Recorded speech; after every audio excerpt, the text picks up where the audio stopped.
Hola, hola mis hermanos, bendiciones para todos, ¿cómo están? Los quiero invitar en este momento a que se inscriban a la Escuela de Apologética Católica DASAM, donde podrás formarte con reconocidos apologistas desde la comodidad de tu hogar, a cualquier hora, a tu propio ritmo, 24/7.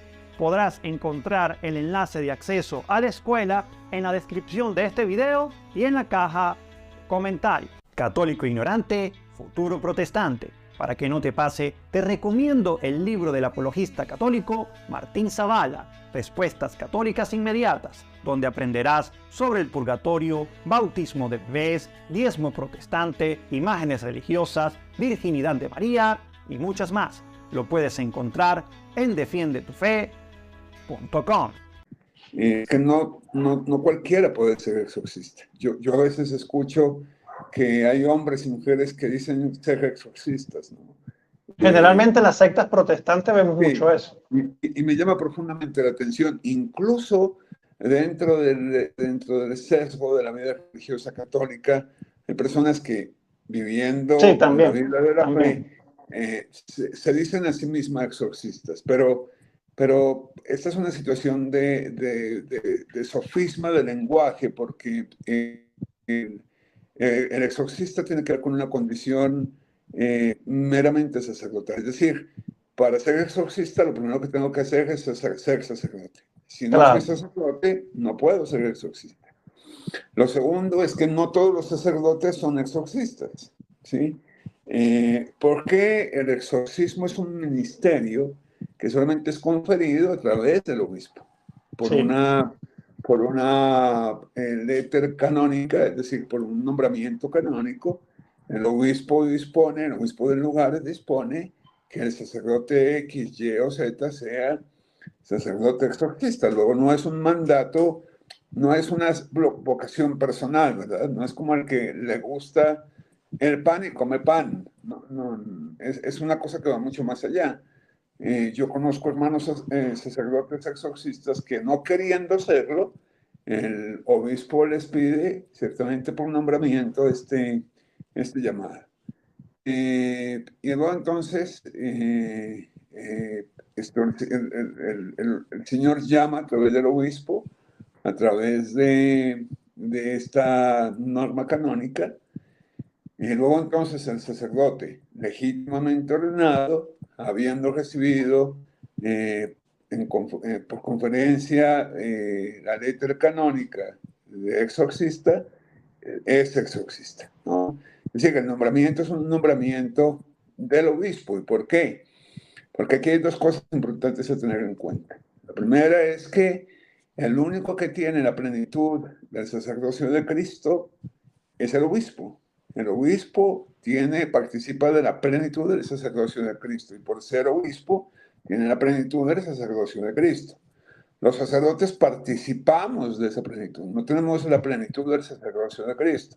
Participamos de la plenitud del sacerdocio de Cristo por el ministerio del obispo, quien fue que nos ordenó.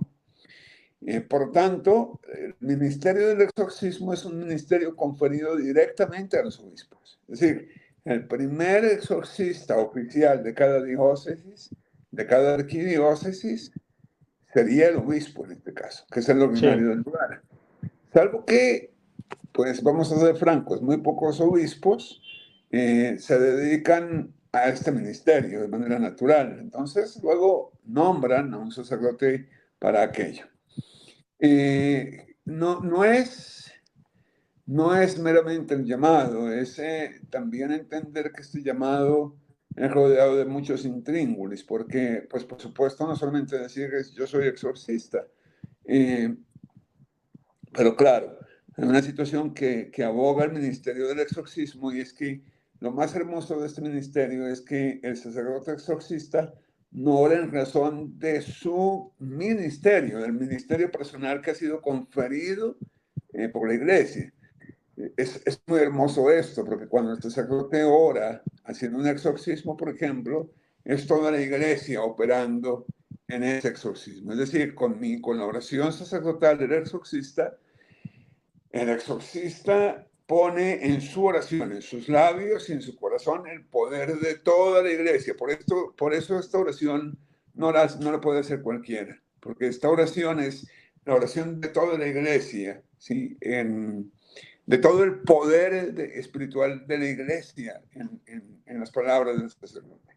Luego, por lo tanto, por eso es que habrá que distinguir que cuando una persona, un laico, con buenas intenciones, tal vez no vamos a decir Sí. que malas, pero que con buenas intenciones se llama exorcista, esto es equívoco, porque en él o en ella no está la oración plena de la iglesia. ¿Qué es lo que sucede?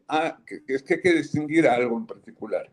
Que una cosa es la oración de exorcismo, que solamente el sacerdote legítimamente ordenado puede hacer, conferido este llamado por el obispo, que es la autoridad canónica, y otra cosa es la oración de liberación.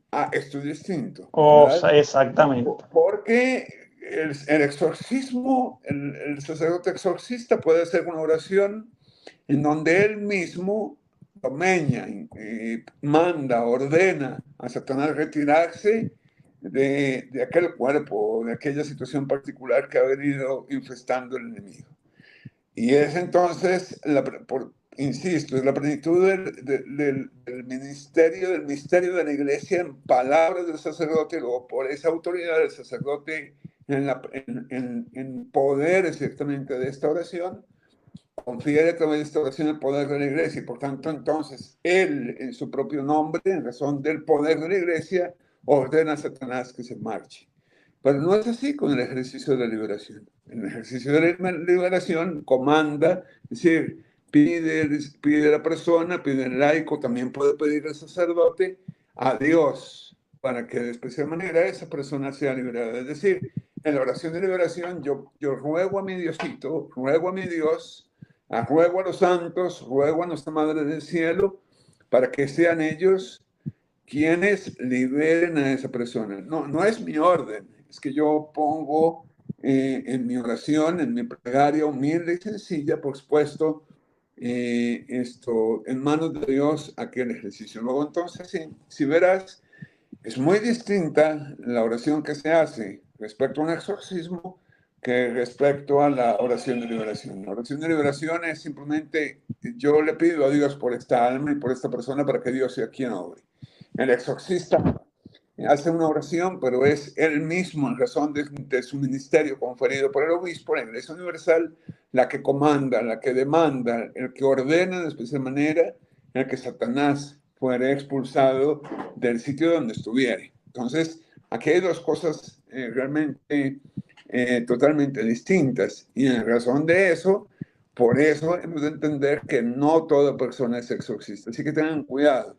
Ahora, puede ser también que yo conozco muchos sacerdotes que dicen que yo soy exorcista. Yo, con todo el amor que tengo para con mis hermanos sacerdotes, esto es una situación de riesgo. Lo mismo que un fiel que se atreve, por ejemplo, a hacer una oración de exorcismo sin estar autorizado. Porque al utilizar esta plegaria de exorcismo frente a un poseso, por ejemplo, es la persona quien lo hace la que corre profundo riesgo. Por eso Wow. no se juega, ¿eh? Con esto la vida misma corre riesgo. Entonces, es de pensarlo dos veces, porque yo puedo tener un carisma de liberación y eso es distinto. Puedo reunirme con un grupo para orar por una persona en liberación, bien es loable, pero la potestad canónica, la potestad real del ministerio del exorcismo reposa en quien es sacerdote exorcista. Y por eso también me llama profundamente la atención, no sé si en tu país, donde estás, por lo menos si aquí, si en Colombia, pasa muy a menudo, por ejemplo, que las personas piden exorcizar agua o sal o aceite. Sí, Y esa sí. plegaria sí se puede hacer, pero no todos los sacerdotes pueden exorcizar aquello, porque no son exorcistas, ¿no? El exorcismo es conferido, mejor, la oración de exorcismo es conferido por el sacerdote exorcista. Y luego entonces hay una oración de exorcismo sobre estos sacramentales. Luego las otras oraciones son oraciones sacerdotales, sí, pero ninguna es conferida desde el ministerio del exorcismo. Más aún, decide el ministerio de la liberación.